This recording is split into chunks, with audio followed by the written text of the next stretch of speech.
Activate everything that you already know about copyright. My name is Novella Bailey, and I'm a middle school teacher at Westside Collaborative Middle School in New York City. We're going to be lawyers. This lesson is about fair use. If you have your own created work, right, there are some instances where people can take pieces of it, and it's allowed even if it's copyrighted. Our students really need to work on using evidence to support their thinking.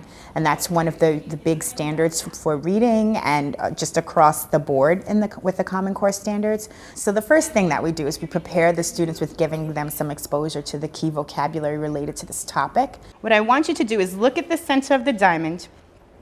These things like schoolwork and education, or news reporting, criticizing or commenting. Think about where, or some examples of where someone could use fair use. Then we go deep into understanding fair use and understanding when it can be used and under what lenses.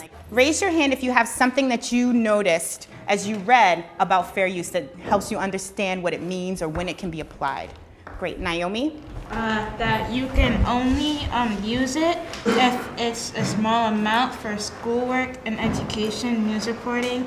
Like you redo it, you kind of remake it, you make it happen again even though it was made already. Once the kids have these basic understandings of fair use and when it can be applied and how it can be applied, then they really get to be the decision makers. I'm going to be asking the students to evaluate 2 different pieces of work that have copyrighted material in it. And they're being asked to take notes on what they notice and then use those notes as evidence once they decide if something is fair use or not. They're going to be broken up into groups of about 5 or 6 because I think discussion allows students to really think about what key pieces are relevant or what details are relevant when they're making a key decision. The first one we're going to look at is called Scary Mary. And this piece is a video remix of a fake movie trailer. But he used information and footage from an old movie. So we're going to look at it and look at the entire thing really closely. All right, so let's get it going. So we can't show you these clips because there are issues with it being fair use, even though this is an educational video. But you can use it as an exercise in your classroom. All right. So what I would like for you to do is discuss with your group what you noticed that was happening, make a decision, and then write down your evidence. Go, discuss in your groups. Some parts of clips from like another movie that was Does that count as making it new? Or is it still too much content? It's still too much content. Yeah. You guys discuss. You guys, what did you guys agree? Yes or no?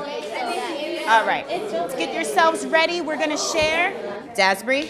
Well, we picked yes because they did make it into a parody, but we got stuck a little bit because at first we thought they used too much of the movie and just like twitched it up a little bit. Go ahead, Jackson. And if it would actually be illegal to put it on the internet if it wasn't, you know, copyrighted. At the end of the video, it said it was edited, and it says Mary Poppins in quotes at the top. Wonderful. What I'm really noticing that I want you to continue for the next one is the use of evidence to support your thinking. This is what is called a mashup, I believe. Yeah. And how many people have heard of DJ Earworm already? Oh my goodness, so he has fans here already. Great, let's take a look. Alrighty, this is what we need to do. You have to either decide, maybe you are, you know, Beyonce's lawyer, or maybe you're DJ Earworm's lawyer. Is it fair use? Isn't it fair use? One thing that we did learn is that you can't use long clips from a video. Think about it. If he would have gotten in trouble for doing that, then all the DJs would get in trouble. He didn't show that it was edited or anything. But the only good part, like the 70%, like Cece said, is that it only contains short clips from the music video. So what did you guys come up with? And what's your evidence to support your opinion? He didn't really use it in his own words. He copied it from other music videos, but the good thing was he only used parts of the song. I do agree with Alex that it was fair use because even though he didn't really have anything original in there, it was still used as fair use. He wasn't trying to make money off of it. I actually had no idea that I was against the law.